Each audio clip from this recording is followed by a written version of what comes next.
Muito bem, pessoal, tudo bem? Sejam bem-vindos, satisfação estar aqui com vocês novamente. Estou já compartilhando a minha tela, professor Roberto aqui. E hoje eu quero falar com vocês sobre o nosso segundo exercício, já adiantando aí a correção, trazendo alguns insights, algumas ideias e um procedimento para vocês poderem se localizar, caso eventualmente não consigam terminar nessa aula de hoje, né, no momento em sala, possam revisar esse material depois em casa. Bom, eu estou gravando nesse formato do Google Meet pela questão da edição, né? Eu já expliquei isso para vocês, só para facilitar um pouquinho e acelerar o processo, tá? Mas, basicamente, o que a gente precisa entender sobre esse segundo exercício, sobre a continuidade dos nossos estudos até agora? A gente está aprendendo sobre as principais operações contábeis, fundamentalmente o controle de estoque, né? O gerenciamento dessas operações e o impacto disso nas demonstrações contábeis. É isso, basicamente, o que é a Contabilidade Geral 2, tá? Então, o exercício 2 ele vai ser muito semelhante ao primeiro, justamente para dar essa continuidade. Vocês vão ver que algumas coisas são praticamente iguais, né? A gente fez alguns ajustes de valores, com algumas modificações a serem observadas também. Bom, então a gente vai iniciar fazendo a leitura e já pontuando algumas das partes da resolução. Eu vou mostrar para vocês livro diário, vou mostrar também o razão, o balancete, balanço patrimonial, demonstração de resultado e ainda a ficha de controle de estoque, tá? Bom, então em 2 de janeiro a gente cria uma nova empresa para começar ela do zero, e essa empresa é formada por 2 empreendedores. Né? Nós vemos aqui no contrato social as operações ao longo do mês de janeiro de 2023. Em 3 de janeiro, na letra A, houve a subscrição do capital social, seguida da sua integralização, por meio de um depósito bancário em conta única dos sócios. Isso, novamente, é para explicar para vocês aquele procedimento da integralização com a promessa e o cumprimento dessa promessa, no valor, então, de 125 mil cada. Já fazendo a interpretação dessa operação, a gente consegue entender que são 2 lançamentos que precisam ser feitos, que podem, posteriormente, serem unificados em um só. Então, eu quero compartilhar com vocês aqui o Excel, para a gente poder dar uma olhadinha no nosso livro diário, né, e ver como é que isso vai ficar. Então, aqui, o mesmo procedimento, lançamento número 1 e lançamento número 2 são as questões que nós estamos observando. Então, por que eu tenho aqui, antes de qualquer outra coisa, o capital social a integralizar no valor de 200 mil, e esse capital social subscrito, ou prometido, né, integralizado, que seja, também nos 250 mil. Porque nós temos 2 sócios e cada um deles integraliza 125 mil reais, promete e integraliza, né? Então, a gente tem um capital social, ou seja, o patrimônio da empresa começa a ser formado por essa ideia da soma dos 2 sócios, tá? Lembrando que a gente está seguindo aquela ideia do princípio da separação, né, do patrimônio da pessoa física e o patrimônio da pessoa jurídica, que lá atrás a gente chamava de princípio da entidade. Então, a ideia é que esse dinheiro agora passou à mão da empresa e não mais está disponível para os sócios para eles usarem nas suas coisas pessoais, enfim, despesas cotidianas, tá? E isso dá a esses sócios o direito sobre o controle e administração dessa empresa para decidir o que ela vai fazer. De novo, a gente está numa operação comercial, numa empresa comercial, o que quer dizer que a gente basicamente vai comprar e vender mercadoria sem necessariamente prestar serviço ou fazer o processo de produção, que seria o caso de uma indústria, que eu já expliquei para vocês, esses 3 segmentos, digamos assim. Então, no lançamento número 1, a gente tem a subscrição. Eu preciso debitar uma conta devedora, né? Nesse caso aqui, ela vai fazer a função de diminuir o capital social, cujo nome é capital social a integralizar. Lembram disso? Então, a gente vai sempre repetir esse lançamento justamente para fixar essa ideia, né? A natureza da conta e fazer com que haja um sentido nessa lógica de débito e crédito. Então, aqui a marcação do número do lançamento, que eu já expliquei para vocês também que é apenas por um controle, né? Como eu estou fazendo no Excel e não no sistema. E no caderno, vocês precisam apenas identificar o débito e o crédito, em sequência o valor, né, sempre em moeda corrente, ou seja, em reais, e se quiserem, né, já ir treinando, entendendo essa sistemática, identificar um histórico que remeta ou que explique aquela operação para um futuro leitor ou até mesmo para você poder se localizar. Então a gente tem aqui o capital subscrito, né, na condição de subscrito barra integralizado, que ele vai fazer essa transformação, e eu mantenho tudo numa conta só para facilitar a nossa vida, né? Então, o capital social subscrito é uma conta credora, que vai lá no nosso passivo, dentro especificamente do patrimônio líquido, tá? Então, débito e crédito do primeiro lançamento, e depois, no segundo lançamento, número 2 aqui na sequência, a gente vai ter a identificação da integralização desse capital social no mesmo valor. Então, lembra daquele raciocínio, se eu prometi 100 mil para a empresa, mas eu só integralizei 50 mil, o restante precisa continuar lá falando dentro do balanço patrimonial, dentro das demonstrações contábeis, demonstrando de fato que ainda não foi cumprida essa promessa. O comum, o normal, é a promessa já ser cumprida no momento da abertura da empresa, até porque ela vai precisar necessariamente fazer ali com que tenha caixa, com que tenha compra de mercadoria, compra de imobilizado, essas operações que a gente está vendo. Então, para a integralização, eu vou debitar o banco, lembra? Natureza devedora, é uma conta do ativo, é um bem ou um direito, como queiram, e aí dentro desse raciocínio, se ele tem natureza devedora, todas as vezes que eu faço um débito, que é escrever basicamente, né, essa letrinha D aqui na frente para destacar o lançamento, se eu tenho esse débito, eu vou conseguir efetivamente aumentar o saldo dessa conta. Então, quando eu leio esse lançamento, eu estou entendendo que houve uma entrada de dinheiro na conta bancária. E o valor já foi explicado, por consequência, eu preciso reduzir aquela conta que era a promessa, dizendo, olha, havia ali uma promessa e ela está sendo cumprida, portanto, esta promessa deixa de existir.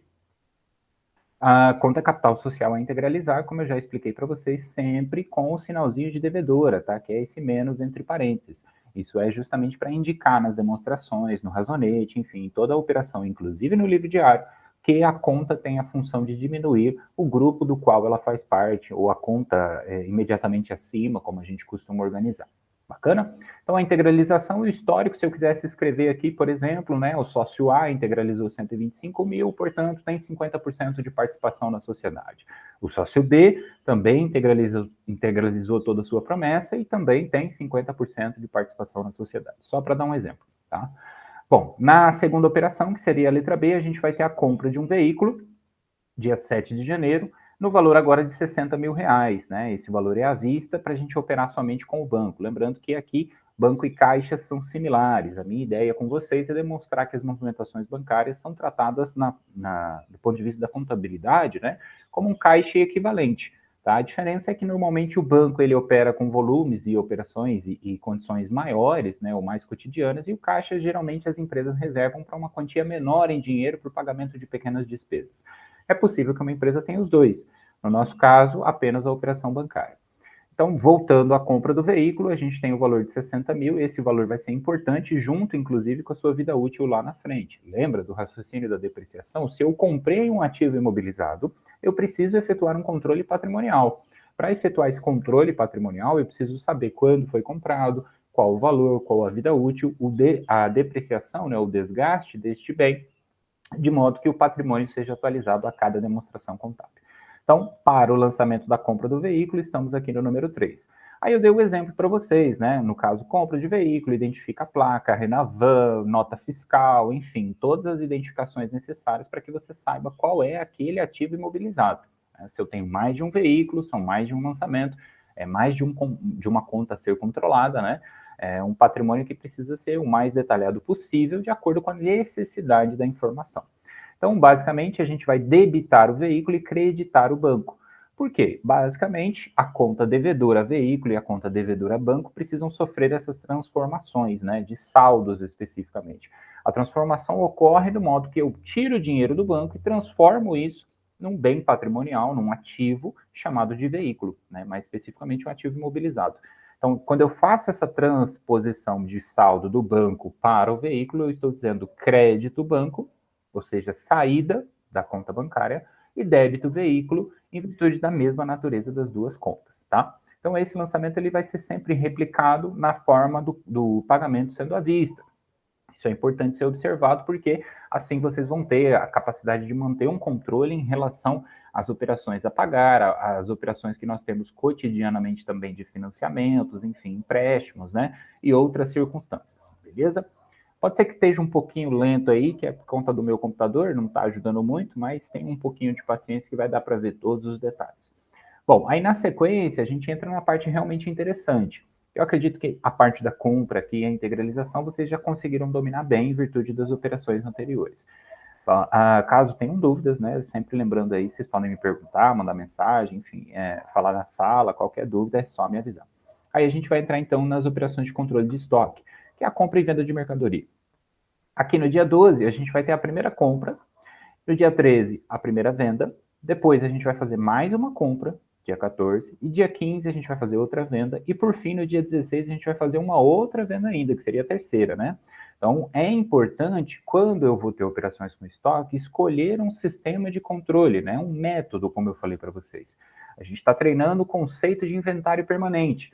E aí, eu preciso entender que dentro do tipo de controle, eu posso escolher pelo PEPS, que é o primeiro que entra, o primeiro que sai, custo médio, que é aquela média que a gente aprendeu a calcular no último exercício, né, na última aula, e ainda o EPS. Né? Lembrando que o EPS, para efeito fiscal, para empresas, por exemplo, do lucro real, ele não é aceito. Né? Então, tem que tomar algum cuidado em relação a isso. De fato, o PEPS, o custo médio, e o EPS acabam sendo utilizados por grandes empresas que necessitam desse controle, né? E assessoradas aí, enfim, com o auxílio de um sistema de controle, de algo que auxilie realmente a fazer essa gestão, porque isso, manualmente, aqui é possível em virtude de um único produto.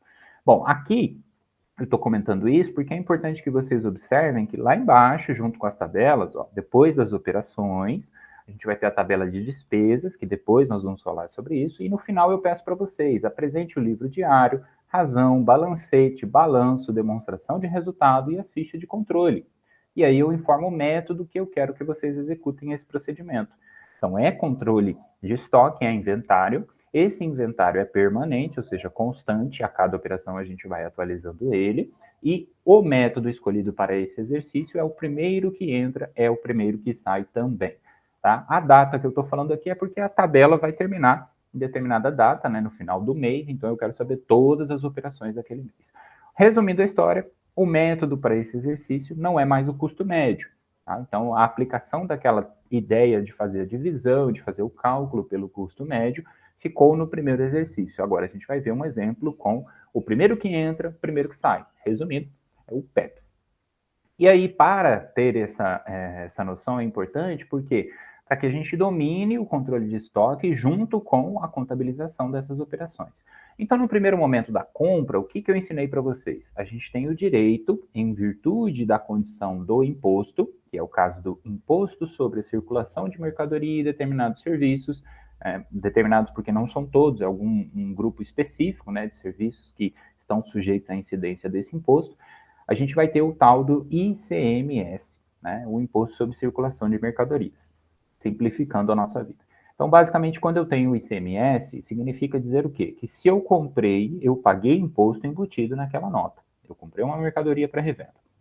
Se eu vender essa mercadoria, como é o propósito da nossa empresa, é uma empresa de comércio, eu vou pagar o imposto devido. Na verdade, o pagar significa dizer, eu vou vender, o cliente vai me passar o dinheiro e uma parte desse dinheiro pertence, na verdade, ao governo, na forma de imposto sobre a circulação de mercadoria. É como se eu tivesse que pagar realmente para poder efetuar uma venda. Eu não posso, por exemplo, fazer uma operação fiscal, que é a venda de mercadoria, sem que haja o imposto ali. Às vezes ele pode ser zero, às vezes ele pode ter alíquota diferenciada, eu já expliquei isso para vocês, mas o fundamental é entender o conceito da não cumulatividade. Se eu paguei na entrada, eu tenho que pagar na saída, eu posso abater um pelo outro. Então, o momento da compra é muito importante, inclusive para o controle de estoque. Então, a gente está juntando dois conhecimentos em um só.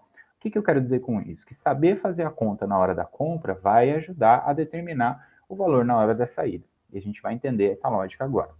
Então, na compra de 10 unidades, para revenda no valor de R$ 1.000 à vista, com 17% de ICMS incluso. Como eu já expliquei para vocês, a gente está usando uma alíquota fixa para facilitar a nossa vida. Né? Então, eu não falo o tipo de operação, eu não falo se é interna dentro do Estado, interestadual, enfim, etc. Tem algumas variações desse conceito para quem quer que esteja estudando aí todas as dinâmicas que o ICMS exige.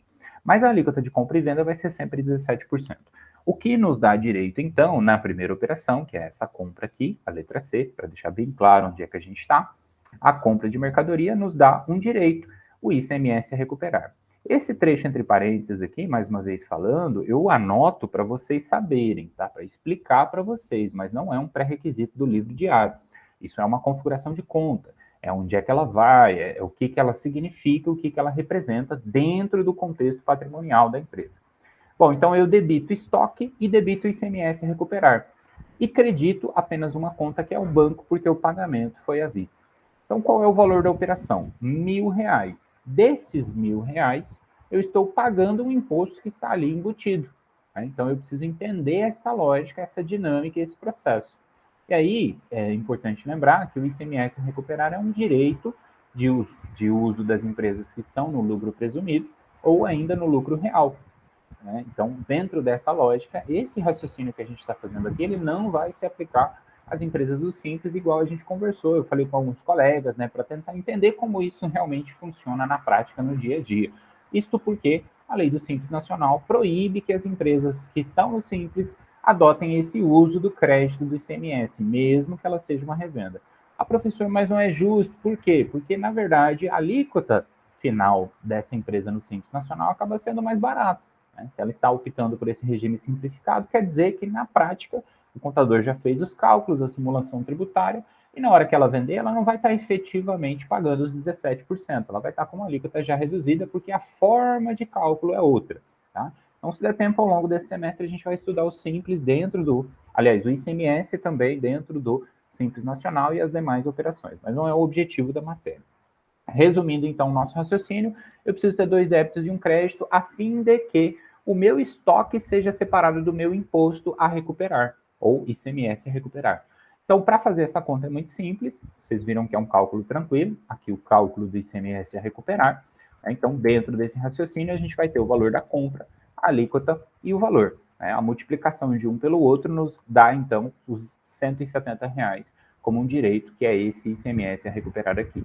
Ok? Lembrando que a gente vai ter o ICMS a recuperar, a gente vai ter o ICMS a pagar, também pode ser chamado de ICMS a recolher, e por fim, uma despesa com ICMS, que é o que vai determinar quanto de fato foi gasto, tanto na entrada quanto na saída, em relação àquelas operações daquele período. Bom, lançamento 4 feita a compra, o que eu preciso tomar o cuidado? No momento de fazer a compra, eu já tenho que abrir uma ficha de controle de estoque. Então, eu deixei separado nessa resolução para vocês de novo, uma outra planilhinha, né, junto aqui nas abas do Excel, para vocês poderem observar. Então, aqui eu já lancei para facilitar a nossa vida de explicação, né, para não ficar calculando tudo na hora, para que vocês pudessem apenas conferir. Então, como é que a gente faz esse controle? Lembrando, método de controle vai ser o primeiro que entra, o primeiro que sai. Então, esse PEPS aqui em cima indica a forma pela qual nós estamos executando este cálculo, tá? Dia 12, data da operação, aqui da esquerda para a direita. Coluna das entradas, eu tenho a quantidade, 10 unidades, o valor total do meu estoque, esses 830, originalmente ele vem aqui, ó, dessa compra, quanto está entrando no meu razonete do estoque, né? De fato, quanto veio de mercadoria, ou quanto ela vale dentro dessa operação de compra, e o meu custo unitário eu faço simplesmente dividindo um pelo outro. Então, eu tenho um total de 830, divido por 10 unidades, logicamente, eu vou ter aqui, então, o resultado de R$ 83. Esse saldo, inclusive, 830 dividido por 10, 83 por unidade. Esse saldo, inclusive, ele é igual, porque a nossa operação no exercício 1 também foi a mesma. No dia 12, eu não tenho nada nas saídas. Então, quer dizer que se eu não vendi nada no mesmo dia, eu já posso, como se fosse fechar o meu estoque. Eu vou lá, faço uma contagem, sei que eu tenho 10 unidades físicas, sei que cada uma tem o seu custo unitário de R$ 83 e digo que aquilo que eu tenho no estoque, qualquer que seja o produto, soma então os R$ 830. É isso que a gente demonstra na última coluna, que é a coluna de saldos. Então, basicamente, eu preciso repetir a quantidade, o valor unitário e totalizar, tá? Na hora que a gente chegar na segunda operação aqui do CMV, eu vou explicar para vocês como é que a gente faz o cálculo. Mas vamos apenas observar essa primeira linha por enquanto, para que fique bem bacana aí de entender o passo a passo. Beleza, professor, já fiz a compra, vamos então para a venda. Houve a venda no dia seguinte de 6 unidades de mercadoria em estoque, no valor de R$ 1.300, também à vista com o ICMS.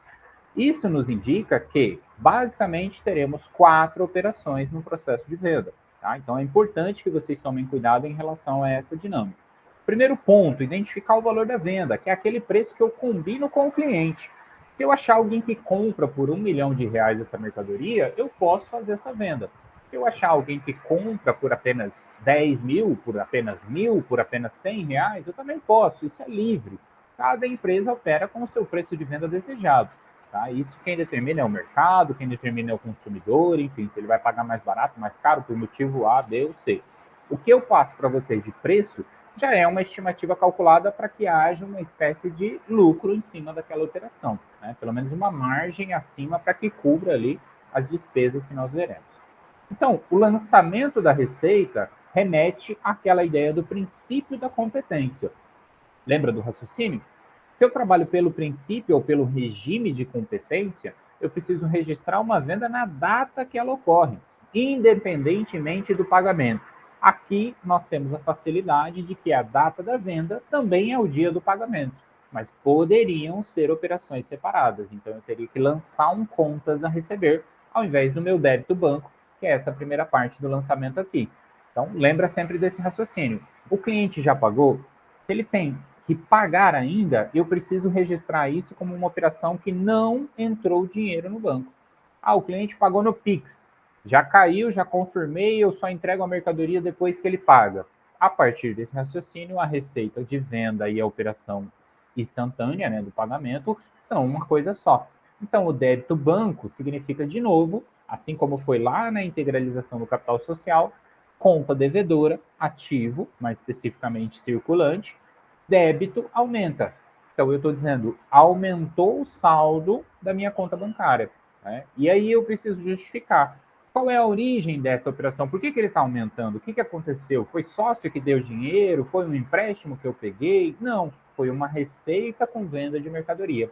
E quando eu uso essa expressão tão fortemente com vocês, é porque eu quero justamente que vocês entendam que lá na frente, no momento das discussões tributárias, por exemplo, que são muito relevantes para a nossa profissão, para o dia a dia das empresas, esse conceito de determinar a receita e o momento em que ela ocorre vai ajudar vocês a construir o raciocínio, por exemplo, de cálculo e pagamento do imposto. Então, é justamente por isso que é importante usar essa expressão. E aí, quando eu faço crédito, receita com venda de mercadoria, que é a segunda parte aqui do lançamento 5, eu estou dizendo, olha, a origem desse dinheiro que entrou no banco é justamente a operação de venda de mercadoria. O valor pré-determinado, os R$ 1.300, que está descrito aqui ao longo do exercício, ok? E aí depois eu vou lá no meu estoque, vou pegar essa mercadoria e vou dar baixa nela. Dar baixa nada mais é do que dizer, olha, não está mais no meu estoque, eu já vendi e entreguei para o cliente. Portanto, o meu estoque atualizado agora é outro. E aí, nesse momento, a gente precisa fazer o cálculo do CMV, que é o custo da mercadoria vendida. Dizer, olha, ela saiu, mas quando entrou, ela custou alguma coisa. Então, a gente vai atualizando e contabilizando isso como uma espécie de despesa, né? Que apesar do nome CMV ser custo da mercadoria vendida, eu tenho a ideia de que o CMV representa uma despesa dentro da operação do negócio. Então, o débito e crédito será débito, CMV, crédito e estoque. E agora eu quero falar com vocês em relação ao cálculo do valor. Para saber o cálculo ou o custo, né, da mercadoria, a gente vai lá para a nossa planilha. Então, dentro do controle de estoque, dia 13, estou nessa coluna aqui, para ficar bem claro para vocês, tá? Então, deixa eu marcar ela aqui rapidinho, a gente vai analisar ela do dia 13, que é a nossa primeira venda. Então, o primeiro ponto é atualizar o meu estoque. Comecei um novo dia, eu tenho que fazer a atualização. Houve alguma compra? Nenhuma nesse momento. Zero de entradas, e aí eu passo pela coluna de saídas. Eu tive quantas unidades que foram vendidas? 6 unidades. Qual foi o custo unitário dessas mercadorias? Foi de R$ 83. Aqui, como eu estou no Excel, eu estou já deixando ele para puxar direto da coluna de cima. Seria o saldo imediatamente anterior em relação ao custo unitário. E aí eu encontro o meu total, multiplicando 6 unidades por R$ 83, 83, a gente vai ter um custo de mercadoria vendida de 498. E aí eu preciso tomar um cuidado, né? Que aqui o valor parece exatamente igual com aquele custo médio que a gente viu. Ao longo das operações, vocês vão ver que o CMV ele vai mudando porque a forma de cálculo influencia o seu resultado. E aí, para fechar o raciocínio, no mesmo dia, eu tinha 10 unidades, certo? Comprei 0 nesse dia, no dia seguinte, dia 13, que é a coluna de baixo aqui, só para vocês se localizarem. Vendi 6 unidades. Então, o que eu estou fazendo na fórmula é basicamente dizer, olha, eu tinha 10, vendi 6. Com a venda dessas mercadorias, o meu estoque atualizado é de 4 unidades. Cada uma me custou R$ 83. Portanto, o meu saldo final, o meu estoque total, menos o CMV, vai dar os 332. Se eu fizesse uma multiplicação direta, 4 unidades vezes 83, eu chegaria aos mesmos 332. Isso também se aplica para a fórmula, que eu deixei aqui do lado para vocês, que eu já comentei em alguns aspectos, né, mas é importante reforçar. Estoque inicial mais compras menos estoque final. Esse é o cálculo do CMV simplificado, né? Que dentro do compras a gente tem algumas variações, dentro do estoque inicial também, enfim. Então, 830 mais 0 menos 332, que é quanto sobrou. 4 unidades, 83, 332. Então, toda essa lógica configura para que dê certo o meu raciocínio, portanto, o meu CMV foi de 498. Pela planilha, eu faço a sequência lógica. Se eu for pelo razonete, que é a aplicação da fórmula, eu vou ter que fazer um pulo para o saldo final, fazer a atualização desse razonete imediatamente, justamente para saber quanto sobrou. E aí fazer o processo inverso. Então eu prefiro que vocês usem a planilha por isso, porque daí vocês vão fazendo entrada, saída, atualização de saldo. Entrada, saída, atualização de saldo, dia após dia. Então o nosso CMV, que era o que a gente estava buscando, está aqui, 498. E aí agora a gente vai jogar isso lá para a nossa planilha, para o nosso livro diário. Baixa do estoque, R$ 498 aqui, eu já deixei ele puxando, perdão, lá da nossa planilha de controle de estoque. Então observa bem, analisa, se precisar volta um pouquinho, para vocês poderem dominar essa operação e ter um controle em relação ao cálculo do CMV. Fez a baixa do estoque, passa para a próxima operação, que é a despesa com o imposto. Se houve uma receita com venda de mercadoria, quer dizer que circulou mercadoria. Eu vendi. Se eu vendi, eu preciso observar que existe a obrigação do imposto a pagar nesta operação. E aí nós vamos para o lançamento 7. Esses primeiros eu estou explicando assim mais detalhadamente, que é para reforçar os conceitos. Lá na frente, a hora que chegar de novo as operações, eu já vou mais direto. Então, observa bem. Débito e despesa com ICMS. Aqui eu anotei entre parênteses que é uma conta de despesa, ou seja, uma conta de resultado, para vocês observarem e não esquecerem desse detalhe. E o crédito é o aumento de uma obrigação neste caso. ICMS a pagar, o nome ele remete, perdão, ao quê? A uma obrigação, algo a pagar. Do ponto de vista da empresa, é algo a pagar, significa, logicamente, uma obrigação. Então, o ICMS a pagar é uma conta do passivo, mais especificamente passivo circulante, porque normalmente vence no mês seguinte. Né? É um passivo de curto prazo, que a gente fala. Então, o ICMS a pagar é uma conta do passivo de natureza credora. Se eu quero aumentar a obrigação, eu quero dizer que eu estou devendo mais do que eu estava antes, aumentou agora o meu compromisso, a minha obrigação de pagar o ICMS, antes era 0, agora passou a ser de 221. Eu preciso creditar, que é esse lançamento de baixo, uma conta credora, né? Uma conta de obrigação, fazendo aquele raciocínio com a estrutura lá, imagina ativo e passivo de um lado, para você relembrar certinho e ir memorizando toda essa construção. O cálculo é muito simples também, para fazer aqui a análise, né, o cálculo do ICMS a pagar, valor da venda, alíquota e a multiplicação de um pelo outro, como a alíquota é igual, fica um valor até fácil de ser encontrado. 221 é semelhante ao que a gente viu também no exercício anterior. Aqui considere que é uma mera coincidência, porque os valores ficaram iguais para a gente poder facilitar o raciocínio nesse primeiro momento, tá? Então, débito, despesa, crédito e ICMS a pagar. E, por fim, eu estou ensinando a vocês o processo de abatimento por operação, para que vocês tenham um entendimento claro do conceito da não cumulatividade, da relevância de aprender esse conceito e entender que nem tudo que é devido pela empresa precisa ou será pago.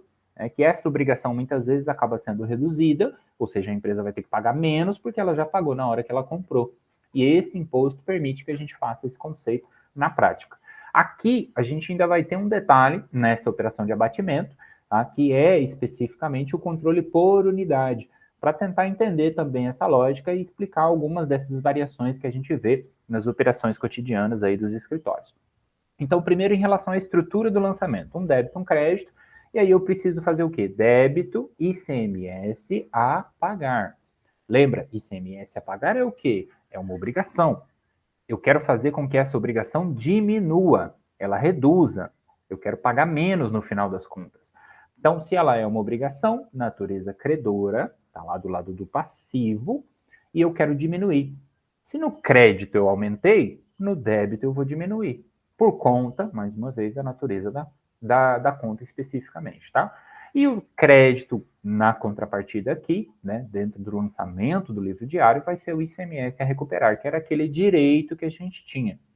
Agora eu quero que vocês prestem bem atenção. Quanto que eu estou lançando aqui? 102. certo? Deixa eu até aumentar um pouquinho. 102 no lançamento. Por que que eu estou fazendo isso? Observa aqui que na compra a gente teve um direito de 170.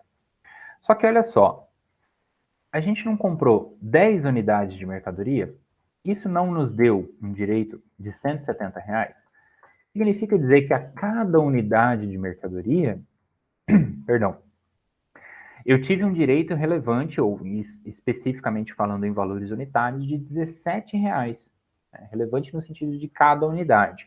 Então, a cada unidade foi me dado um direito de aproveitamento de crédito de 17%, que fez com que eu tivesse os 170 ao todo. Então, eu comprei 10 unidades, 170 dividido por 10, eu chego a R$ 17 por unidade em relação ao crédito do ICMS. Isso é muito importante vocês tomarem cuidado. Imagina o seguinte, a empresa compra 10 unidades e aí ela vende só 8, fica com 2. Ela aproveita todo o crédito que ela tinha. No mês seguinte, se ela não comprar, ela não tem crédito nenhum. Basicamente, ela já aproveitou tudo que ela tinha direito. Professor, mas eu posso fazer isso na prática? Pode. É permitido, né? Com algumas ressalvas, observações, a depender da legislação. Tá? O cuidado que se tem que ter é esse ciclo operacional. Se eu fosse seguir estritamente a regra, cada produto me gerou um crédito. Então, somente no momento que aquele produto é vendido, eu consigo efetivamente aplicar o crédito em cima do débito. Ou seja, o valor a pagar vai reduzir porque eu estou aproveitando um direito. Então tem que tomar esse cuidado, porque na prática, às vezes, acontece até das empresas fazerem uma única compra muito grande, aí naquele mês não paga o imposto, mas nos outros meses acaba desembolsando muito mais. Então a fração desse crédito tem que ser de acordo com a compra e a venda daquela própria mercadoria. A gente tem alguns sistemas que facilitam isso, outros nem tanto, e isso vai muito do contador tomar esse cuidado de saber que a contabilização desse procedimento está sendo feita de forma adequada para o cálculo do imposto também, tá bom? Então vamos voltar ao raciocínio, era 170, mas a gente não vai usar tudo. Então vamos descobrir de onde é que veio esses R$ 102 aqui que eu quero demonstrar para vocês. Aqui do lado eu deixei uma memória de cálculo para vocês observarem a quantidade vendida, o valor do ICMS a recuperar unitário. Como é que eu cheguei nesses R$ 17 aqui? Ó? Eu estou puxando aquele 170, que é esse C24 aqui, só para mostrar e ilustrar para vocês, ó, 170. E esse 170 eu estou dividindo pela quantidade de compra. Então, comprei 10, tinha 170 de crédito, dividi um pelo outro, cheguei ao valor unitário de R$ 17 por unidade. Se eu vendi apenas 6 unidades, qual é o crédito que eu posso recuperar nessa operação? R$ 102, multiplicando depois um pelo outro. Dizendo, olha, essas 6 me dão um crédito de R$ 102, porque cada uma me dá o crédito de 17. Então, vou somando, ou multiplicando direto, e chego a este valor. Esta premissa, esta lógica, essa base é para efeitos pedagógicos, como eu disse para vocês, que é muito comum que a empresa ela compra e vende todos os meses, então essa variação de crédito ela vai se compensando, né, numa forma ondular mesmo. Às vezes ela compra mais, às vezes ela compra menos, e isso vai se reequilibrando ao longo do período, ao longo do ano.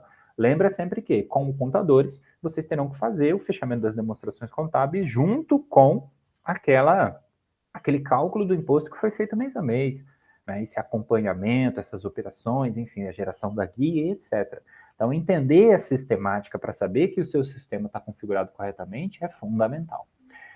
E aí chegamos então ao raciocínio do débito e crédito, reduzindo a obrigação, reduzindo também o nosso ativo circulante, né, conta devedora, creditei e também diminuí. Fiz o mesmo raciocínio. E aí fechei a minha primeira operação de compra e venda. Né, isso lembrando que aqui a gente está fazendo um controle simplificado. Então, dentro desse raciocínio, fizemos a letra C e a letra D. A operação do dia 14 até o dia 16 são semelhantes. Vocês vão ver que agora todo esse raciocínio começa tudo de novo. Então, dia 14 a gente faz a compra de mais 10 unidades.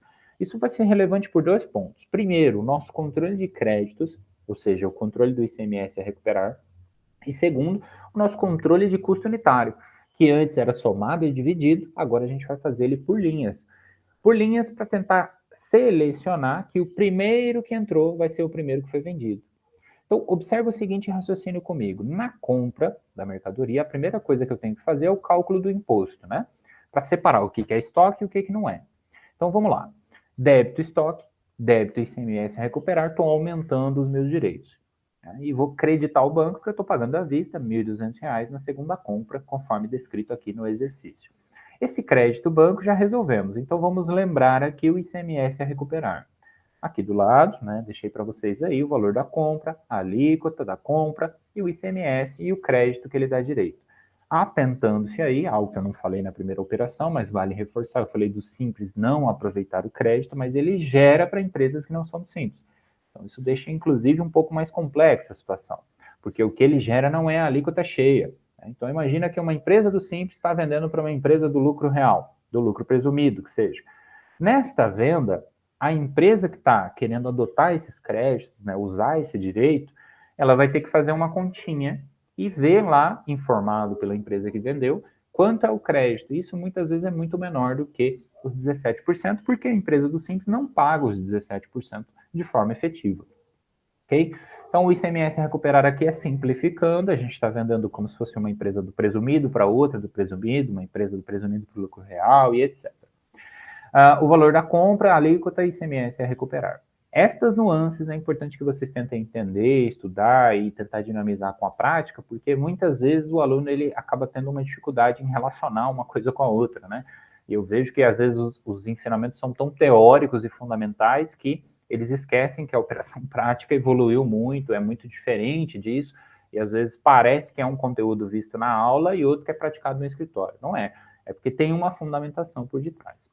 Bom, então debitou a diferença no estoque, né? Lembrando que a gente faz esse cálculo basicamente seguindo o raciocínio de R$ 1.200 no valor da compra, menos o imposto a recuperar, que a gente vai separar ele, para dizer que 996 veio na forma de estoque. Se teve compra, vou lá para minha planilha atualizar o meu controle de estoque. Dia 14. E aqui, ó, eu quero que vocês observem que a gente faz uma separação em 3 linhas, né? Eu faço em 3 para simplificar, mas é porque a gente precisa ter um ordenamento de quem veio primeiro para que ele saia primeiro. Então, a primeira linha é reservada para a compra anterior. Né? Não precisaria nem preencher aqui, se fosse o caso, tá? Deixa eu aumentar um pouquinho. Esse 0 vezes 0 igual a 0. Eu só coloco para vocês poderem se localizar. Então, na segunda compra, que seria a segunda operação que a gente está fazendo aqui, eu preciso de separar e dizer, olha, primeiro eu comprei lá atrás 10 produtos que custaram 83. Está aqui em cima, lembram?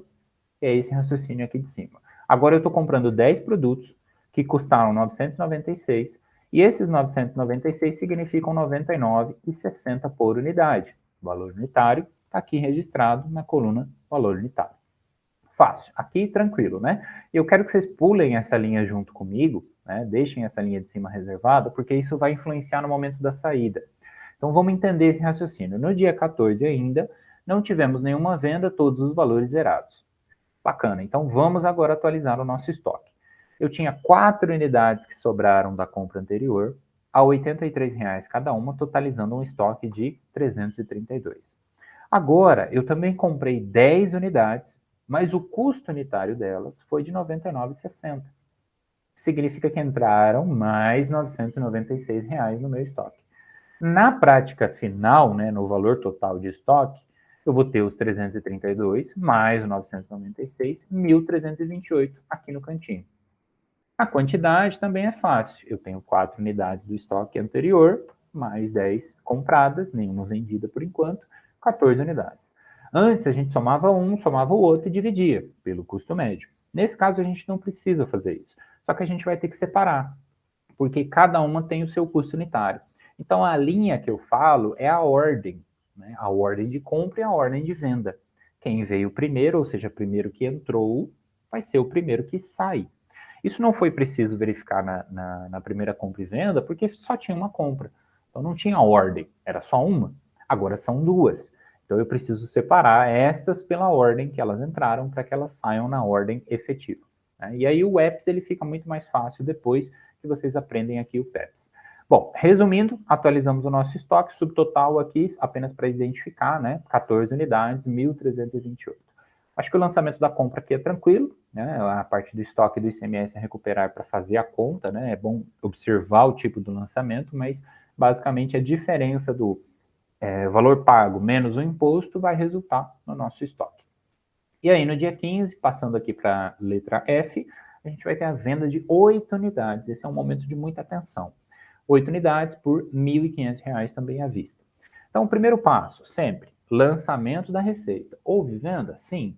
Nossa empresa está pelo regime da competência. Então, se houve uma venda dia 15, a receita de venda com aquela mercadoria, ou seja, o fato gerador do imposto posteriormente, vai ser justamente o dia 15.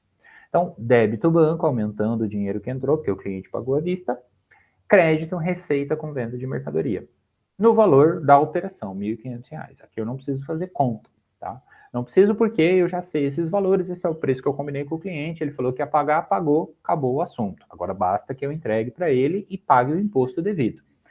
E aí, para fazer a baixa do estoque, lançamento número 11 nesse caso, a gente vai precisar de novo calcular o CMV. Então, débito, CMV, crédito, estoque. Esse crédito estoque, ou baixa do estoque, é justamente dizer, olha, eu fui no meu estoque físico, né, ou digital que seja, dei baixa nesse produto, não tenho mais ele. Ele foi vendido na quantidade que foi combinado, no valor que foi combinado, custando o que custou. E aí essa terceira perguntinha, né, ou resposta, custando o que custou, é o CMV. Se eu vendi 6 unidades, se eu vendi 10 unidades, se eu vendi 1.000 unidades, eu preciso saber quanto que custou aquelas mercadorias, quando elas entraram e agora que elas estão saindo para eu poder registrar essa informação. Então, para saber o CMV, a gente vai para onde? Para a nossa planilha de estoque. Aqui, dia 15, lado esquerdo, deixa eu marcar aqui para vocês se localizarem. Aí a gente vai ver essas duas linhas, né, a terceira totalizando ali para somar, para vocês entenderem de onde é que eu tirei. Então, primeira coluna, entradas, eu não tenho nada. Segunda coluna, vamos para saídas aqui para o dia 15. Então, estou aqui no meio, só para vocês se localizarem bem. Deixa eu aumentar um pouquinho aqui que centraliza. Então, a gente tinha 4 unidades em estoque, depois compramos mais 10. A ordem de entrada determina quem sai primeiro.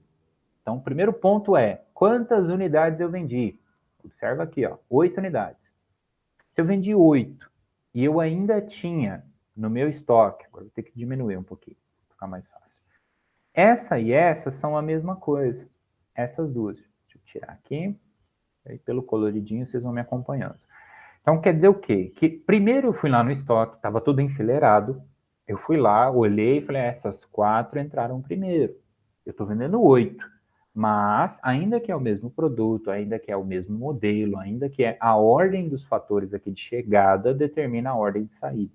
Então, eu quero dizer o quê? Se eu vendi 8 unidades, que é a soma desses dois 4 aqui, eu preciso ir no meu estoque e identificar que os 4 primeiros, seriam esses que estão de verde aqui, custaram R$ 83, estão vendo? Sempre puxando, né, da informação anterior que a gente tinha, porque o nosso controle é permanente. Então, a data anterior é sempre a mais atualizada. Eu tinha um custo unitário de R$ 83, 4 unidades, fazendo a saída dessa mercadoria, eu estou dizendo que ela custou 332, estão vendo? E depois, eu percebo que eu ainda não entreguei tudo para o cliente. Ele pediu 8 unidades, pagou pelas 8 unidades, mas eu só entreguei 4. Está faltando quanto? Outras 4. Aí eu vou lá na segunda fileira do meu estoque e observo a diferença, que estas outras 4 unidades, vou até marcar de outra cor aqui, estão dentro do grupo que foi comprado depois, que seriam as 10 unidades. Então eu tinha outras 10 unidades numa segunda fileira lá e fui e peguei as primeiras 4. E chegaram na ordem de chegar. Todo mundo chegou no mesmo dia, então nesse caso não vai fazer diferença, mas é um outro lote, é outra data de compra, por exemplo. Então a ordem de entrada, o primeiro que entra é o primeiro que sai. Esse é o raciocínio do nosso PEPS. Então eu vou lá e observo que cada uma custou R$ 99,60 e trago para cá, para minha coluna de saídas, justamente esse mesmo valor, fazendo essa correlação, dizendo, olha, 4 unidades custaram 83. 4 unidades custaram R$ 99,60. E aí não há média neste caso. Cada unidade tem o seu próprio custo operacional. Então, dentro desse raciocínio, essas 4 unidades totalizam R$ 398,40. Ok? Então, somando estes dois CMVs, vou até mudar a cor aqui, é bom deixar amarelo, né?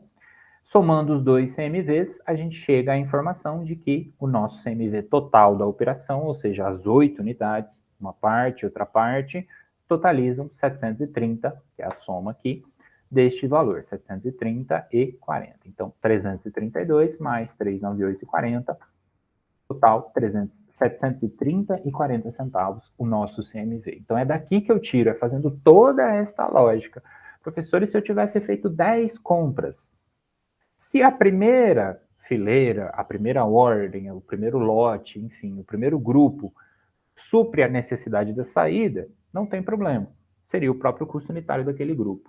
Agora, se eu tenho que pegar de um lote, depois pegar o resto do outro lote, depois de outro lote, eu vou ter que fazer essa separação para que eu identifique que o custo da mercadoria foi tanto para o lote 1, foi tanto para o lote 2, 3, 4, 5, 6, enfim, quantos houverem dentro da operação.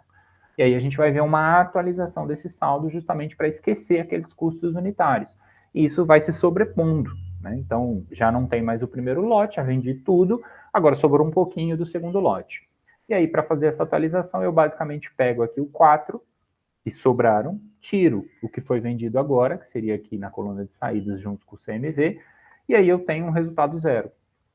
Zero, deixa eu até marcar da mesma cor aqui para ficar igualzinho, de R$ 83,00, agora o meu estoque nesse lote, nesse grupo, R$ 0,00 também.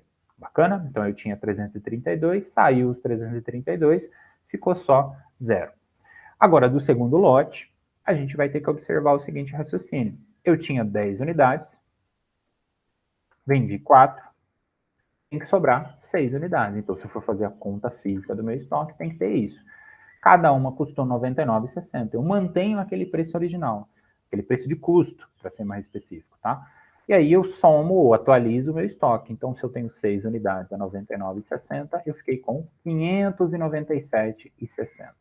Então, é essa atualização do meu saldo de estoque para fechar o raciocínio. Se eu jogar isso para a fórmula, eu vou fazer a mesma coisa, ó. Eu vou pegar os 1.320, deixa eu até botar na mesma cor aqui.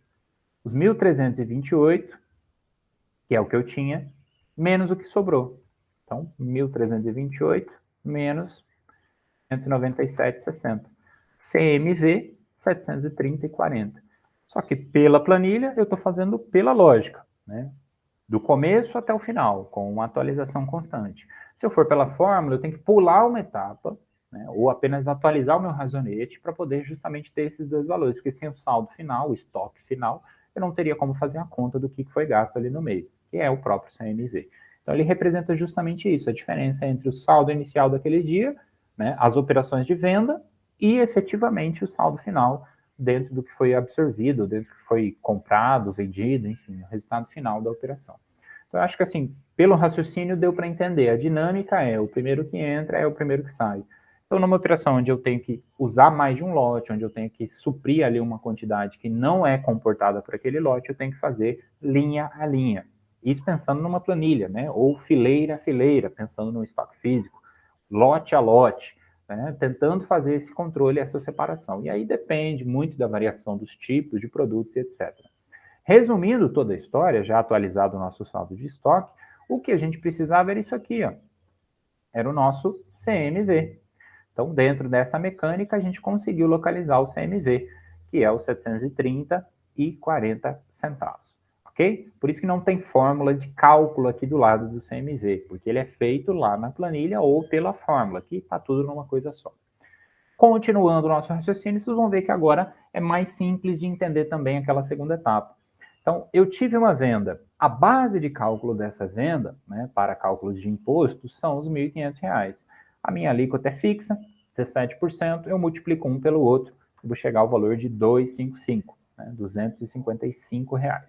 Então, débito, despesa com ICMS, natureza devedora, estou aumentando a despesa, dizendo que houve uma despesa, que ela está se realizando nesse momento, no momento da venda, e crédito, ICMS a pagar, como uma obrigação, estou aumentando a obrigação. Aumentou uma despesa porque agora eu tenho uma obrigação a pagar, vai vencer mês que vem, 255. E aí, por fim, o abatimento. No abatimento, agora, eu ensinei para vocês a fazer essa proporção. O que é essa proporção? A cada operação, eu observo o que foi vendido para poder fazer o cálculo desse raciocínio. E aí que as coisas ficam interessantes, né? Que muitas vezes a galera adota um critério geral, genérico, e não tem a informação verdadeira daquilo que está acontecendo na empresa. Então, vamos dar uma olhadinha na memória de cálculo para vocês entenderem esse raciocínio. Para fazer o último lançamento do aproveitamento, aqui.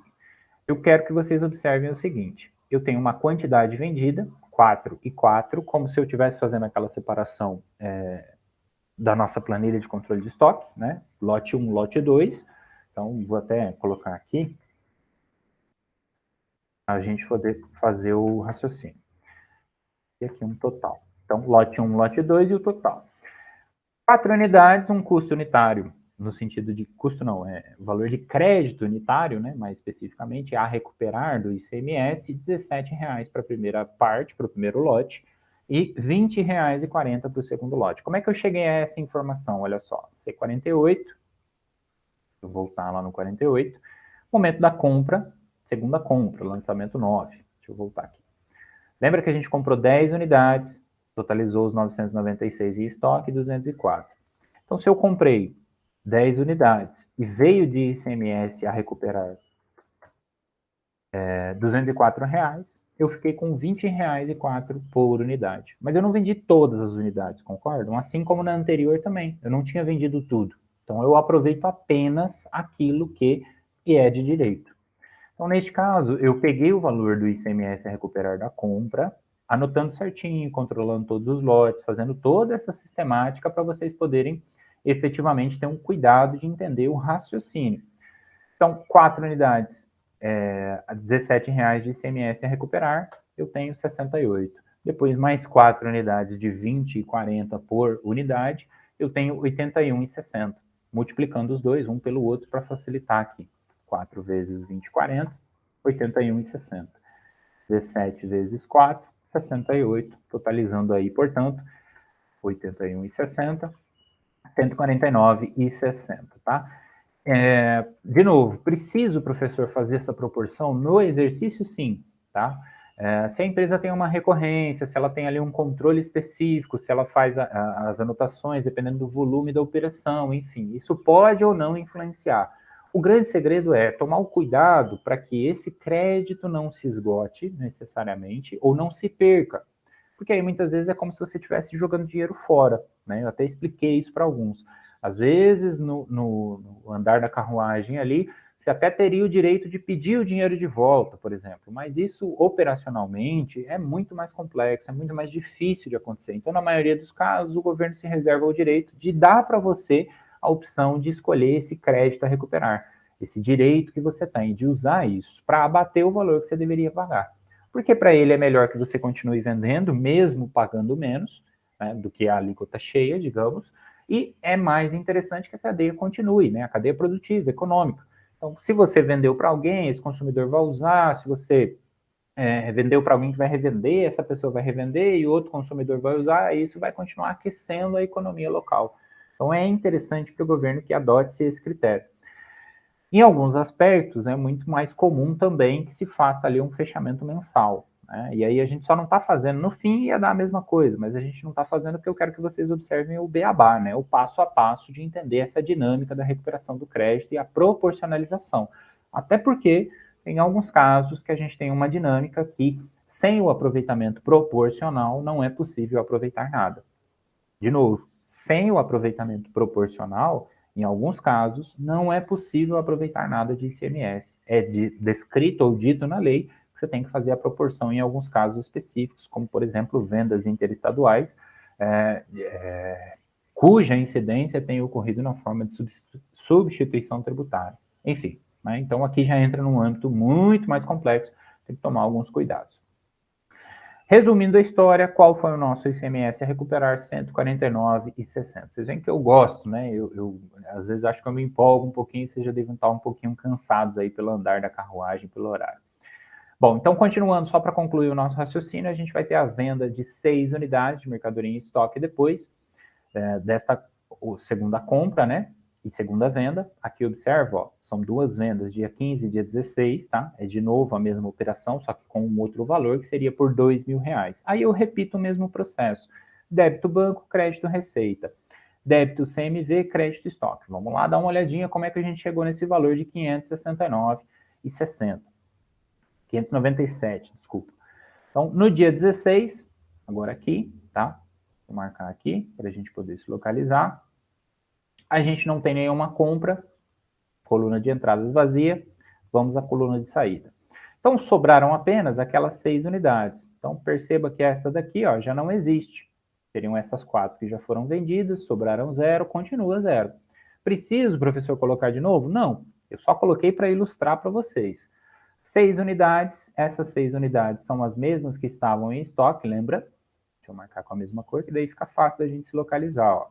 Essas 6 de azulzinho são as mesmas que estavam lá, 6 unidades da cor azul aqui. 99 é o preço que ela tinha, né, custo no sentido de, preço no sentido de custo, e o total disso é apenas uma multiplicação simples. Então, se eu tinha um custo unitário de R$ 99,60 e agora eu vendi 6 unidades, o meu CMV, custo da mercadoria vendida, foi de R$ 597,60. E aí eu chego a este valor. Deixa eu deixar aqui o CMV de amarelo. Chego a este valor de R$ 597,60 e atualizo meu saldo em estoque. O primeiro lote, vamos chamar assim, 0. Segundo lote, 0. Já sei que o meu razonete vai fechar com saldo final 0. Então, sei que a atualização do meu estoque indica que não tenho mais nada. Então, observa, ó, a gente compra 10 unidades na... Opa, perdoe aí, deixa eu diminuir aqui. Aqui. Eu tenho 10 unidades na primeira compra, depois eu compro mais 10 unidades. E aí eu vendo 6 unidades, 8 unidades, 6 unidades. Chega a um estoque final de 0. Só mudei a ordem aqui para poder explicar para vocês que o saldo final em estoque vai ser 0, portanto eu não posso ter valores econômicos, né? Eu não posso ter lá um saldo de reais de estoque de 1.000 se eu não tenho nenhuma unidade que valha aqueles R$ 1.000, seja um produto físico, digital, qualquer forma que seja.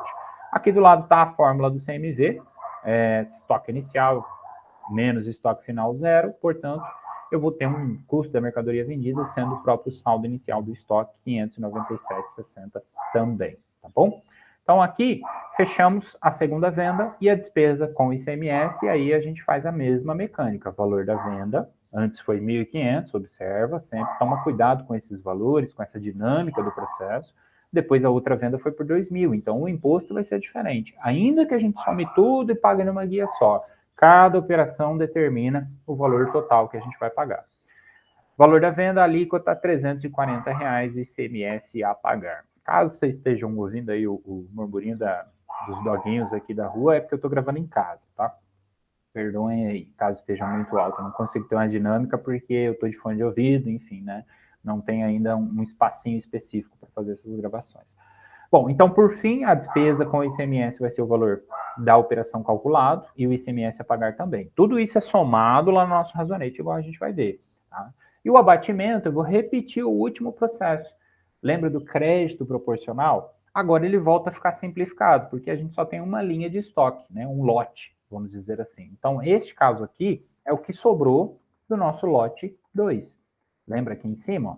Lote 1, lote 2. Lote 1, que a gente identificou pela cor verdinha, e o lote 2, que a gente identificou pela cor azul, né? Para poder tentar fazer essa separação. Aqui embaixo eu estou falando apenas do lote 2. Então, quantidade vendida, esse ICMS a recuperar unitário é o mesmo raciocínio de antes, tá? Estou fazendo a mesma divisão e puxando aqui, ó, os 20 e 40, que é o mesmo valor que a gente usou, e aí fazendo uma multiplicação simples dos dois, eu sei que eu tenho um crédito a recuperar de 122,40.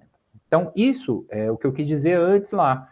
Se a gente fosse fazer uma operação para fazer o cálculo desse abatimento, do aproveitamento do crédito mensal, que é como na prática os escritórios fazem, né? Eu precisaria fazer esse controle separado por unidade, todo esse processo, de certa forma ainda precisaria, só que matematicamente, como você comprou e vendeu tudo, você vai usar o crédito de toda a sua compra. Então, a soma, no final das contas, daria a mesma. Mas é possível que não aconteça exatamente isso, porque você pode comprar 10 unidades e só vender 4. Então, aquele ICMS a recuperar passaria para o mês seguinte, ou seria usado de outra forma, tá? Então, tem que tomar esse cuidado em relação a esse processo. E aí o 122 é originário deste raciocínio, né? O que faltava, 6 unidades, um crédito aproveitável aí de R$ 20,40, chegamos aos 122,40. O abatimento e acabou. E aí, aqui a gente não tem mais operações, né? Deixa eu tirar um pouquinho o zoom para vocês observarem. Todas as operações comerciais estão aqui. E aí, por fim, eu passo uma planilha de despesas do mês, e peça as apurações. Antes das despesas do mês, o que eu ensinei para vocês? Se eu tenho um ativo imobilizado, eu tenho que saber que aquele ativo tem um desgaste pelo uso ou pelo tempo, que a gente chama de depreciação. Então, este raciocínio, somado, né, à nossa mecânica, deixa eu ver se está gravando aqui certinho, somado a essa mecânica, nos faz entender que a gente precisa fazer um cálculo de depreciação. E aí, vamos lá. O valor do bem, aqui. Nessa parte aqui agora, valor do bem, 60 mil reais, que é quanto a gente pagou. Vida útil, mantive os 5 anos para vocês irem se acostumando com essa sistemática, né? 60 meses, lembra daquele raciocínio? Se eu tenho 5 anos, 12 meses por ano, eu tenho 60 meses. Posso fazer o cálculo direto, professor? Pode. E deve, porque isso facilita a sua vida. 60 mil dividido por 60, reforçar, R$ 1.000 por mês. Quer dizer que ele perde valor de R$ 1.000 todos os meses? Sim. Lembra que a depreciação é originalmente uma despesa criada para que a empresa possa repor o patrimônio no futuro. Então, raciocina comigo. Se a empresa sabe que o veículo dura 5 anos e ele custa 60 mil, ele perde valor, digamos assim. Né? Não é que ele custa, porque o custo geralmente é operacional, mas ele vai perdendo valor. Não é exato, talvez não é o valor de mercado, mas esse patrimônio se desgasta. Se todos os meses ela guardar R$ 1.000 durante 60 meses, ela vai ter os mesmos 60 mil para repor esse patrimônio. Então ela pega aquele carro velhinho, que já está desgastado, utilizado, enfim, serviu ao seu propósito, vende, dá baixa, manda para o ferro velho, dependendo da condição, e ela tem como se fosse uma poupança, como se fosse uma reserva de patrimônio, uma reserva de caixa, que a gente falaria, né? Um dinheiro guardado todos os meses, de acordo com aquela despesa, a efeito de cálculo dessa depreciação. Então, ela poderia ir na loja e comprar outro por 60 mil. Então, a ideia aqui é entender que o patrimônio da entidade precisa ser preservado, e quem faz esse controle é o próprio contador. Quem ajuda a manter a relevância do patrimônio de uma empresa são os contadores. Então, dentro desse raciocínio, o contador ensina que se você guardar R$ 1.000 por 60 meses, mas não me sobra tudo isso. Tudo bem, então não vai ser possível, você já tem que saber de antemão que não vai ser possível repor um patrimônio. Então, antes você tinha 60 mil num veículo, agora você vai ter que comprar um veículo de 40, por exemplo, de 30 mil, de 10 mil, trocar por uma moto, qualquer que seja a realidade da empresa. Eu consigo até guardar muito mais. Faz a reserva ser barato. E aí, quando esse bem se desgastar, você repõe ele de igual valor. E isso pode ser, inclusive, ajustado e corrigido, tá? O exemplo da poupança que eu estou dando aqui não é que as empresas fazem isso, é o que elas deveriam fazer, tá? Para deixar bem claro para vocês. Mas na maioria dos casos, isso acaba não acontecendo, né? Então, a empresa não sabe nem para que existe a despesa com depreciação e o que é essa depreciação acumulada, como é que ela perde valor ao longo do tempo. Então, aqui os lançamentos é débito, despesa e crédito, a depreciação acumulada. Eu já falei para vocês também do sinal da conta redutora, né, que é esse sinalzinho de menos entre parênteses aqui, especificamente para o veículo. E isso determina o lançamento da depreciação e o valor de R$ 1.000 todos os meses. Então, se a gente fizesse a contabilidade de janeiro, fevereiro, março, abril, todo mês, R$ 1.000 de despesa com depreciação, tá? Por fim, a gente chega então às despesas do mês, que seriam as despesas fixas, né? Que apesar do nome ser fixo, o fixo significa recorrente, tá? Não que é o único valor, ele muda, né? Inclusive aqui eu fiz uma pequena mudança para tentar pegar vocês aí para sempre se manterem atentos e lembrarem que isso tem uma variação econômica, né? Então aqui a gente vai debitar uma despesa com combustível, por exemplo, ou com alimentação, que são esses amarelinhos. Débito despesa para aumentar a despesa. Crédito, obrigação, ou seja, combustível a pagar, aluguel a pagar, água a pagar, qualquer que seja a obrigação a pagar, como a gente está usando as nomenclaturas para facilitar a nossa vida, a efeito de que aumenta a despesa, aumenta a obrigação.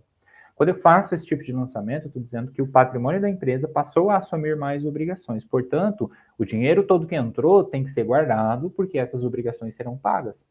Eu vou ter que ter dinheiro para pagar essas obrigações, sei lá, mês que vem, dia 10, qualquer que seja a data, isso aí é um controle que cada empresa faz. Então, débito combustível, despesa com combustível, crédito combustível a pagar. Os valores não tem cálculo, né, que eu já expliquei para vocês, a própria planilha já determina. Imagina que você foi gastando ao longo do mês e chegou no fim do mês, o posto de combustível mandou uma nota. Mandou uma nota ou somou todas as notas de cada dia que você abasteceu e falou, ó, você está me devendo R$200. Alimentação, o pessoal foi lá no restaurante, viajou, enfim, qualquer coisa que seja assim. Somou todas as notinhas, R$200 também. Energia elétrica, água, aqui eu não tenho aluguel porque eu pretendo colocar o imobilizado. Eu falei antes, mas não tem. Então, energia e água, aqui a água subiu um pouquinho, foi para R$58. Então, vai fazer uma diferença na nossa apuração. Então, observa aí a estrutura dos lançamentos. E aí, por fim, chegamos à apuração de resultado. Para a apuração de resultado, o que eu expliquei para vocês? Vai para o livro Razão, para por aqui, deixa um espaço se você está fazendo no caderno, né? Se você está fazendo no Excel é mais fácil, depois você organiza o espaço. Se estiver no celular também, deixa algumas linhas ali reservadas e vai para os razonetes, porque para a apuração do resultado do exercício, ou ARE, que é esse momento aqui de baixo, ó, eu preciso que vocês saibam já quanto foi o total de receita, quanto foi o total das despesas, para a gente poder ir zerando uma a uma. Então, eu já montei os razonetes, e aqui estão todos estruturados. Então, como é que eu faço a passagem do livro diário para o razonete? Eu olho o que foi debitado e olho o que foi creditado. Então, para dar um exemplo, vamos ao lançamento número 1. Capital social, tá aqui o número 1, deixa eu aumentar ele aqui um pouquinho. Aqui. Lançamento número 1, capital subscrito. Então, a gente vai lá no livro diário, no comecinho, volta aí na sua folha do caderno. Débito, capital social a integralizar, conta redutora. Crédito, capital social subscrito. Então, o que eu faço é vir para os razonetes, crio um razonete de capital social a integralizar e faço esse primeiro lançamento. Depois, capital social subscrito e faço esse lançamento também no crédito. Então, é como se todos os razonetes tivessem lado esquerdo, movimento a débito, vou deixar maiúsculo aqui, e lado direito, movimento a crédito. Então, aqui. Eu tenho um problema do C que ele vai assim. Ele entende que é o C de copy, né? Bom, então, débito e crédito, lado esquerdo, movimento a débito, seria toda essa movimentação, e aqui, movimento a crédito. É isso que eu quero dizer quando eu falo débito e crédito para vocês. Então, sempre vai ter esses dois lados, tem a linha no meio, justamente para dividir, e ainda que ele fique num formato horizontal e não de T, né, que a gente acha que é vertical, de cima para baixo, ele vai ter dois lados de qualquer forma. Você vai ter uma coluna do movimento a débito, uma coluna do movimento a crédito. Tá? Então, é importante que vocês observem sempre que todos os razonetes vão ter essa mesma estrutura. Okay? Então, me deem só um instantinho aí. Eu já retorno.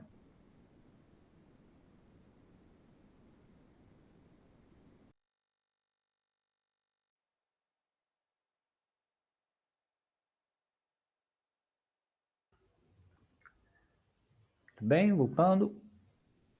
Depois eu vejo se eu faço uma edição ou se não demorou muito, então não deve ter problema.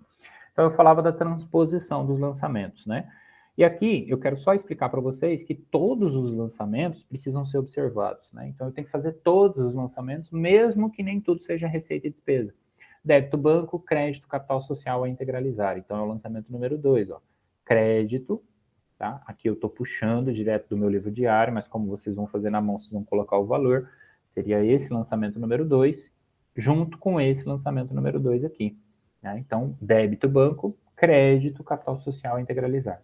Reduzindo a promessa e entrando dinheiro no banco. É isso que eu estou escrevendo em outro formato. Professor, então, para que serve o razonete? O razonete ele faz com que a gente tenha essa divisão por contas. Né? O banco, capital social integralizar, o capital subscrito, enfim, o veículo, todos eles, deixa eu até tirar isso aqui, que eu vou mandar para vocês depois. Todos eles têm a sua movimentação. E toda essa movimentação precisa ser observada. Aqui o veículo, por exemplo, o estoque. Tá? Então, todos os lançamentos vão continuar da mesma forma, na mesma estrutura que vocês vêm aprendendo. Lançamento 3, compra do veículo. Está aqui, ó. Lançamento número 3. Aqui, continuar. E aqui o lançamento número 3. Né? Então, movimento de saída do banco e o movimento de entrada no veículo, né? Ou o aumento da conta do razonete, justamente para que a gente possa fazer uma apuração de saldo final. E aí você lançou todas as operações, tudo que era débito, tudo que era crédito, toda a movimentação do banco, do veículo, do estoque, você vai ver inclusive essa movimentação, olha aqui o que eu falei para vocês, razonete do estoque vai ficar com saldo zerado. Olha lá na nossa planilha. Tem que ficar com saldo zerado, estão vendo? Aqui de roxinho, deixa eu marcar de outra cor aqui. Aqui. Opa. Só para deixar igual lá. Então, todo esse raciocínio foi para que eu conseguisse fazer esse controle, para que eu tivesse essa informação. Aqui a nossa receita, ó, primeira venda, segunda venda, terceira venda e um total. Então, no momento que vocês chegam no razonete, o que não vai existir é esse lançamento aqui em branco, esse 4.800. A mesma coisa vai acontecer, por exemplo, com o CMV, que é uma despesa, né? Vou até desmarcar aqui para deixar colorido somente as contas que são receitas e despesas, né? Aqui, despesa com depreciação também entra, despesa com combustível. Do outro lado aqui, que vai ser esse o lançamento de zeramento. E apuração, muito bem. Então, é como se o razonete de vocês estivesse até aqui, né? Nesse primeiro momento, ele vai estar mais ou menos assim. Vocês vão ter formulado todas essas contrapartidas e não vai existir esse lançamento aqui. Então, eu vou fazer com vocês esse processo de zeramento, tá? Entendendo que vocês conseguem fazer toda essa transposição, para deixar ele montado bacaninha. Se tiver alguma dúvida nessa parte, me avisa. Mas é basicamente seguir o lado certo, e tudo que é no banco, então ou é débito ou é crédito dentro de um único razonete do banco. Professor, se ele aparecer 50 vezes, vai ser um razonete grande. Vai estar tudo na mesma conta, no mesmo razonete. Professor, se eu tenho duas contas bancárias, cada uma é um razonete próprio. Então, tem o banco, sei lá, banco 1 e banco 2, banco A, banco B. Você vai ter que fazer a movimentação de cada um, fazendo a conciliação ali de cada conta. Então, vamos lá. Chegamos ao zeramento das contas, e aqui a gente vai fazer primeiro o zeramento das receitas, tá? Então, vamos imaginar que ele está assim. Você não sabe o que debita e o que credita. Você vai vir para o razonete de receita com venda de mercadoria, ele vai estar assim. Vou tirar aqui. Dentro dessa mecânica, o razonete de vocês vai estar dessa forma, tá? Deixa eu até aumentar, e aí depois a gente consegue... Vamos lá, apuração do resultado, zeramento das receitas com venda de mercadoria. Aqui a gente já fez todo o lançamento das operações, então a primeira coisa que você vai fazer é somar tudo que já foi lançado. Somou 4.800. Bacana, professor, achei o subtotal, né? Então, tá aqui, subtotal. E depois eu apago, enfim, eu deixo da forma que vocês acharem mais fácil. Então, o que eu preciso fazer? Eu preciso debitar. Lembra? Lado do débito, olha aqui, ó. Movimento a débito. Movimento a crédito. Então, aqui, eu vou precisar debitar receita com venda de mercadoria. Quando eu falo isso, eu estou querendo dizer exatamente isso aqui, ó, débito, receita com venda de mercadoria. Lá no meu livro diário. Estou querendo dizer que eu vou ter que lançar um valor aqui, porque daí eu vou ter 4.800 de um lado e 4.800 de outro. Para que ele fique justamente igual no formato do razonete, de modo que isso saia para outra conta, que é a conta de apuração de resultado. Então, ele deveria ter um débito. A gente vai vir aqui e vai escrever isso aqui, ó. Débito, receita com venda de mercadoria. Qual é o valor? Os próprios 4.800. Então, quando eu escrevo isso aqui, eu vou lá no razonete e escrevo isso aqui, ó. Vou puxar direto, daí vai ficar automatizado. Esse lançamento aqui, número 23. Então, eu estou escrevendo essa parte aqui. E aí, observa, ó, 4.800 de um lado, 4.800 de outro. É a mesma coisa de eu fazer isso aqui, ó. 4.800 menos 4.800, zerou. Eu fiz um débito, agora eu preciso fazer o crédito, que é a contrapartida. Por que eu estou zerando? Qual é o motivo? Qual é a justificativa? Qual é a origem disso? A origem é que eu estou fazendo uma apuração de resultado. Então, vamos lá no razonete da RE. E ele estaria assim, zerado. Fazer isso aqui, que daí a gente fica com todo ele zeradinho, bonitinho. Eu consigo fazer o passo a passo, né? Já estou dando spoiler do lucro ali, mas não tem problema. Então, aqui eu também tenho a mesma circunstância, ó, movimento a débito, movimento a crédito. Lembra que eu expliquei para vocês? Estava no crédito, agora vai vir no crédito também. Então, quem ficou faltando? Ó? Lançamento a crédito. E aí basta que eu venha aqui no meu razonete Vou puxar o valor para ele automatizar e lance o crédito, que é essa segunda escrita que a gente fez aqui. Então, lá eu zerei por conta desse lançamento. Então, eu debito a receita para ela zerar, credito a RE para ela aumentar. Justamente dizendo, olha, tem uma receita, estou jogando tudo num lugar só, então essa parte aumenta, depois as despesas vão diminuir. E assim eu vou fazendo o processo. Nas despesas, eu vou repetir a mesma lógica. Então, aqui zerou a receita. Ó. Quando eu chego a esse saldo final zero, que eu estou vendo que os dois saldos aqui, deixa eu botar numa outra corzinha. Quando esses três elementos, né, movimento a crédito, movimento a débito, está tudo igual, quer dizer que zerou. Quer dizer que eu não tenho mais saldo final, então não existe. Acabou. Eu sei que eu fiz o zeramento. Aí eu vou para o CMV, ó. Então, como é que ele ia estar? No razonete de vocês. Ele ia estar assim, porque teve a operação 6, 11 e 15, que foram as vendas e as baixas dos estoques. É uma despesa, lembra? Vou anotar aqui. Para vocês não se esquecerem disso. Opa.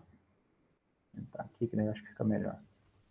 Então, o CMV, como uma despesa, vamos deixar ele de amarelo.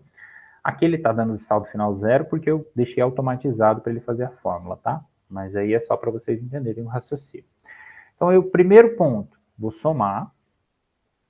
Mesma coisa, tanto para receita quanto para despesa. A diferença vai ser o lado que ela vai estar. Então, eu descubro que eu tive 1.826. E olha só, neste caso, o razonete tem que estar batendo com o nosso controle de estoque. Então, se eu somar o meu CMV primeiro, 498, depois 730,40, mais 597,60, total do CMV 1.826. São os mesmos 1.826. Então, aqui eu também tenho um subtotal. E aí, no livro diário, esses dois lançamentos não existiriam, né? Então, eu preciso observar, olha só, eu vou começar por onde? Pelo crédito. Eu vou reduzir essa conta fazendo um lançamento a débito ou a crédito. Então, neste caso, como é uma conta de despesa, eu vou fazer um crédito.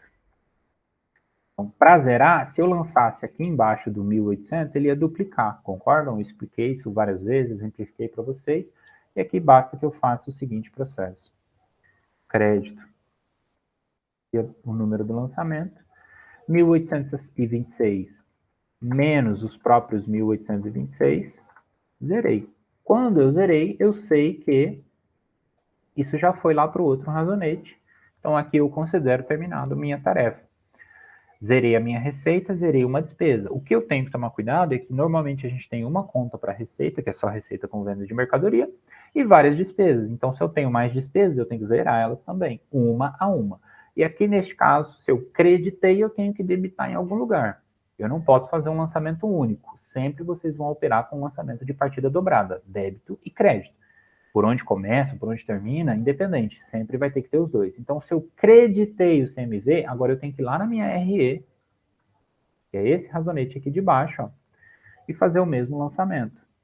Debitando 24. Deixa de amarelo. Então, aqui eu sei que é receita e aqui é despesa. E aí eu vou replicar esse processo para as outras. Então, quem mais que eu tenho? Eu vou lá no meu livro diário, vou no meu razão, observo todas as contas de receitas e despesas. Deixa eu até tirar essas aqui.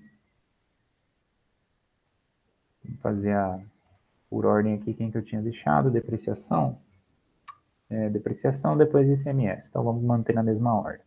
O razonete da despesa com depreciação de vocês vai estar assim. Como se ele tivesse um saldo final, né? Que aqui é como se tivesse zero, ó. Então, o que eu preciso fazer? Eu vou fazer justamente o crédito. Mesmo princípio, tá? Aqui está o lado do débito, aqui está o lado do crédito. Estou fazendo assim tranquilinho para vocês poderem ver o passo a passo.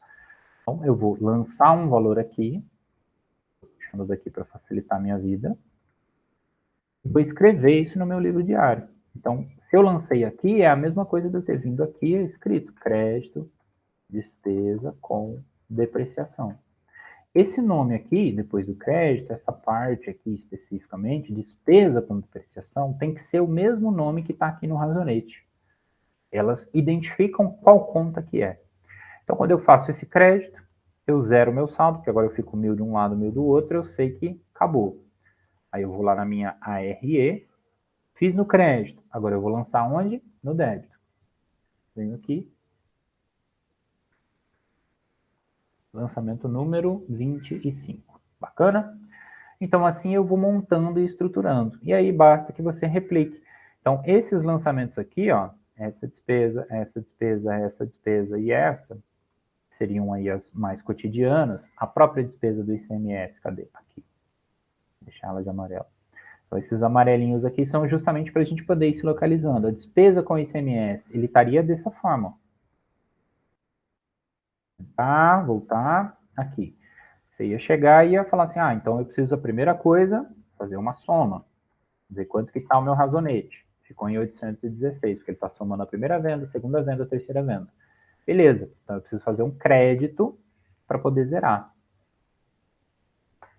Ok, lançamento número 26. Aqui, zerei. Ok, vou lá para minha RE e debito, ou seja, faço a contrapartida. 15, lançamento número 26. E assim farei para todas as outras despesas, né? Só para não ficar tão repetitivo. Esse lançamento aqui, ó, esse, deixa eu deixar de roxo, que daí eu acho que vai ficar mais fácil. Esse e esse, que são tudo número 27, são os lançamentos de zeramento, despesa com combustível, ia estar só ao lado do débito. Agora a gente vai creditar, justamente porque ele estava do lado do débito e ele vem agora para o lado do débito também, tá bom? Então, só para concluir o raciocínio, fazer aqui todos os lançamentos.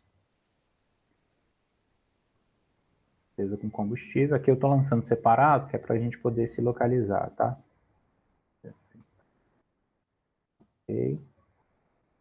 Ele já puxa automático. Bacana. Então, agora eu faço uma subsoma dos dois lados. Somo tudo que está desse lado, da receita. Somo tudo que está do lado da despesa. Seria um segundo momento, né? Opa, de vermelho sem querer. E tira a diferença de um pelo outro. Então, 4.800 vão chegar aos mesmos resultados. Menos 4.250, sobra 550. Esse 550 eu também preciso fazer um último lançamento, que é justamente essa diferença do saldo final. Então, aqui é que eu tinha deixado já para ilustrar, só para exemplificar para vocês, vai ser esse último lançamento aqui, que é o chamado lucro ou prejuízo. Então, veja só, está faltando deste lado do débito, né? Está faltando justamente esse movimento. Então, puxando esse saldo aqui, eu vou fazer com que a segunda soma, né, ou o total de um lado, ele já estava somando em cima, e o total do outro, percebem? E vai ser, então, vou começar pela receita, menos o outro. Eu estou zerando também a minha ARE. Lembrando que esse é um razonete da apuração do resultado do exercício. Então, cheguei ao saldo zero fazendo o quê? Um débito, foi esse lançamento por último aqui, número 28. Então, esse último lançamento tem um débito e um crédito, vai dar origem a este lançamento aqui, que é o de número 28 também. Não está puxando. É esse crédito aqui de baixo. Assim eu concluo a transposição de todas as operações, apuração de resultado, e aí é só a montagem do meu balanço, né, que eu vou concluir rapidinho para vocês estruturando. O balancete, ele segue a mesma estrutura do balanço, como eu já falei para alguns, tá? Mas basicamente é a estrutura do ativo, do passivo e das contas de receita e despesa. Caso você esteja com alguma dificuldade, tenta montar ele em sala ou me mandar, enfim, tentar entender. Eu deixei a natureza das contas para vocês se localizarem, o movimento de saldo de débito e crédito, saldo final, as apurações e as fórmulas para você entender a dinâmica e o raciocínio. Mas o fundamental aqui é entender o balanço. Então, dentro dessa estrutura, como ele está automatizado, ele já vai ter atualizado. Então, aqui eu tenho meu ativo, meu passivo. E aí basta que eu observe, olha, o banco sobrou com saldo? Sim. Esse é o raciocínio que vocês vão fazer. O banco é um ativo ou um passivo? Né? Um bem, um direito ou uma obrigação? O banco é um direito, é um bem que eu tenho, é um dinheiro lá guardado. Então, ele é um ativo circulante, de alta disponibilidade para você. O estoque, sobrou saldo? Ah, não sobrou, mas eu quero anotar que eu tive, que eu movimento, que eu tenho a conta estoque. Bacana, desde que o saldo final seja zero. E aí a mesma coisa para o ICMS a recuperar. Então, das demais contas, o restante acaba sendo, né, exceção do veículo e do imobilizado aqui de modo geral, vão ser contas de passivo, porque a nossa movimentação se concentra no banco e no estoque. Junto deles vem o ICMS a recuperar, mas ele acaba ficando com saldo zerado, porque a gente compra e vende tudo dentro do mesmo mês. Então, basta trazer os saldos finais. Então, esses 192.600 é a apuração do razonete do banco. Ó. Eu fiz lá uma soma de um lado, que deu 254.800, fiz uma soma do outro lado e tirei a diferença de um pelo outro. Então, se entrou no meu banco 254.800 e saiu do meu banco 62.200, quer dizer que eu tenho um saldo final de 192. Isso tem que bater com o meu extrato bancário. Tem que ser exatamente a mesma informação, senão alguma coisa está errada. E aí, fechando o balanço, eu vou ter o ICMS, as despesas, as obrigações e, por fim, o meu lucro. Né? E aí, aqui do lado do passivo, não circulante não tem nada, por isso que ele é zerado, mas é importante que ele apareça no balanço de vocês. E aqui em cima, os subtotais, né? Então, o que é o 1.050, professor? É a soma de todos os passivos circulantes. Tudo que está embaixo dele nessa ordem vertical. Bacana? E aí, por fim, então, capital social, lucros acumulados somando, 250, eu vou fechar o balanço com 251.600. Vou só fazer mais uma pausa rapidinho aqui, só para acender uma luz que eu comecei de dia e agora já está praticamente de noite. Só um instante.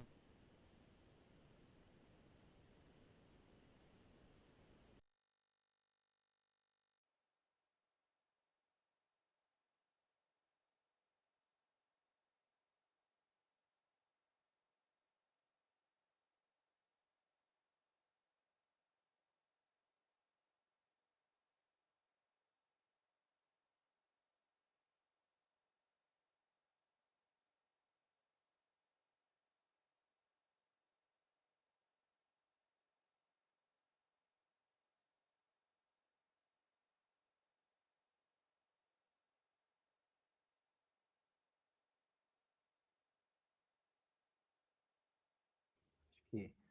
Deixa eu ver. Aí. Acho que assim fica um pouquinho melhor, né? Que vocês já deviam estar preocupados aí. Mas é em virtude do horário mesmo. Bom, então, fechando aí o raciocínio, para estruturar o balanço, o que eu tenho que lembrar? Ativo, passivo. Dentro do ativo, ativo circulante, não circulante. Dentro do passivo, passivo circulante, não circulante e também patrimônio líquido. Então, são 3 de um lado, 2 de outro. O total deles tem que ser igual. Né? Então, o total do ativo tem que ser igual ao total do passivo, assim como vocês aprenderam desde o começo. Beleza? E essa montagem do balanço, a ordem, o tipo, os subgrupos e outras coisas, o plano de contas, como eu conversei com alguns já, ele depende muito da interpretação de vocês, ele depende muito de um nível de conhecimento que vocês vão adquirindo, né, conforme a experiência. Então aqui a gente simplificou, né? Basta que você saiba separar alguns conceitos principais. Então, é uma obrigação? É um passivo.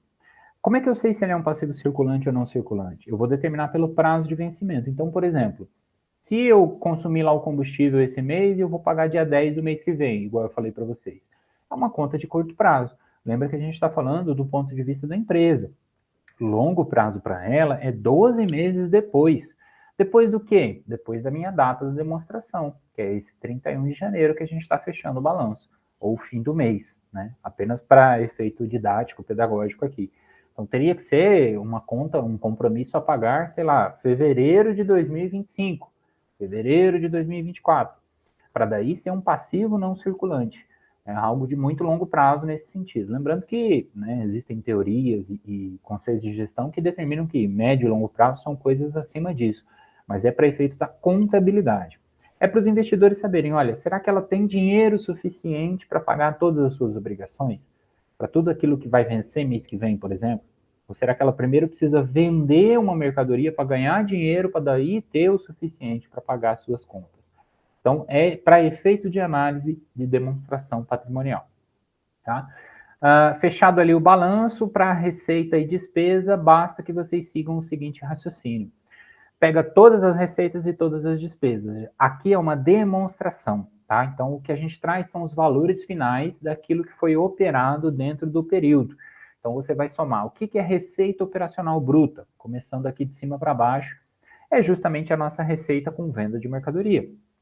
Tive 3 vendas, vou somar e vocês vão ver que vai dar justamente os mesmos valores da nossa ARE, tá? É interessante observar que nem sempre essas informações serão exatamente iguais, né? Às vezes a gente usa uma conta e a DRE agrupa essas contas, junta, soma, diminui, enfim, faz alguns ajustes conforme o layout trabalhado. Mas a origem dessas informações ainda é o livro diário. Então, receita menos deduções. Aí, dentro de deduções, a gente vai ter, por exemplo, as devoluções.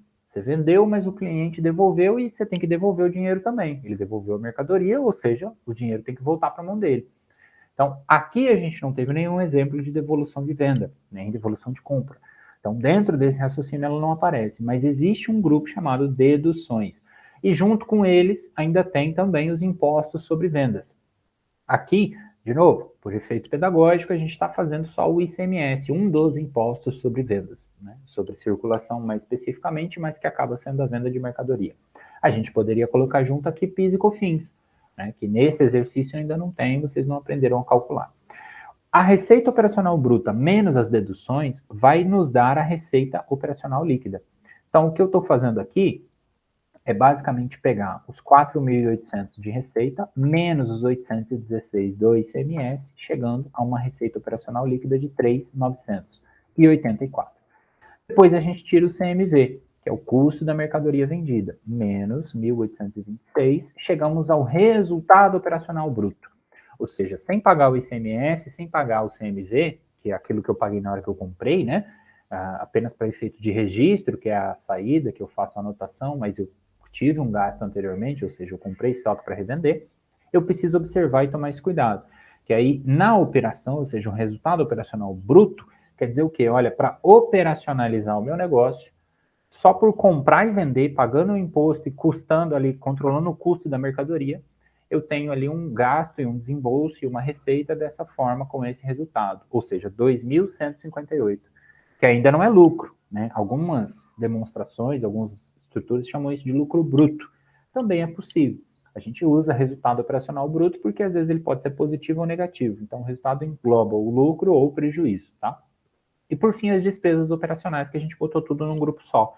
Seriam despesas administrativas, despesas gerais, despesas da administração do próprio negócio, né? Aquelas estruturas que ela acaba usando para poder fazer funcionar. Então, despesa com comissão também poderia entrar aqui em algum momento. Despesas financeiras, né? Taxa de banco, taxa de governo, qualquer outra coisa que acabe acontecendo, tá? Então, essas demonstrações servem justamente para alinhar tudo aquilo que está acontecendo na empresa. A soma dessas despesas vai dar 1.608, lembrando que eu estou colocando a depreciação aqui, tá? O ICMS já foi lá em cima, mas a depreciação entra aqui embaixo porque ela é uma despesa recorrente e operacional, ou seja, o veículo está como parte do patrimônio, ela vai sempre existir. E ela não significa um desembolso. Veja, a gente pagou a conta de combustível? Não. A gente teve uma despesa, ou seja, assumimos uma obrigação de pagar essa conta. Mas então, esses 550, que a gente chama aqui de resultado líquido, ou também, como a gente costuma ver em alguns modelos, lucro líquido, líquido.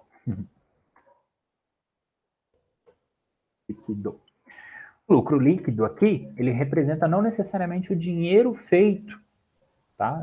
Tem que tomar alguns cuidados, porque daí se você sabe que a despesa com depreciação não é algo que eu pago para alguém, ou que eu vou pagar para alguém, na verdade eu vou reinvestir no próprio patrimônio, ela não entraria para uma análise de efeito de caixa, por exemplo. Ela teria que ser feito um processo inverso, vocês vão estudar DFC, demonstração dos fluxos de caixa lá na frente. A despesa com combustível, apesar de eu não ter pago, eu estou considerando que eu vou ter que pagar. Então, dentro desse raciocínio, a parte do dinheiro que entrou referente ao mês de janeiro, por isso, regime de competência, entrou 4.800 de receita e eu tive uma despesa de 1.608 referente a janeiro. Então, qual foi o resultado de janeiro? Foi R$550 líquido, ou lucro de 550. Mas isso não quer dizer que aqueles 550 estão lá em espécie no banco, ou enfim, no caixa da empresa. Tem que tomar alguns cuidados, porque a finalidade da demonstração é ilustrar esse fluxo operacional, é um resultado econômico também, por isso que tem o mesmo nome. né, demonstração do resultado do exercício ou resultado econômico, e não necessariamente pagamentos e recebimentos, tá? Então, o nosso resultado, o lucro líquido é 550, a estrutura simplificada da DRE, e aí mais para frente a gente vai abrindo ela, esmiuçando esses grupos menores, né, devoluções, enfim, outros impostos, tipo de despesa geral, administrativa, comercial, financeira, para poder ir entendendo toda essa dinâmica. Bacana?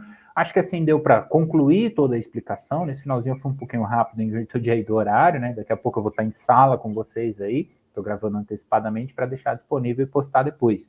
Tá? Mas aí eu fico à disposição. Qualquer dúvida, qualquer coisa que apareça durante a execução do exercício, vocês sabem que vocês podem me chamar, devem me chamar. Eu fico à disposição de vocês. Eu espero que vocês tenham gostado. Eu sei que vai ficar meio longo, mas é porque eu quis realmente esmiuçar, falar, poder explicar para vocês verem e reverem quantas vezes necessário. Bacana? Então, obrigado aí mais uma vez pela paciência de sempre, né? Continue estudando, firme e forte. Qualquer dúvida, é só dar um alô. Obrigado, bons estudos.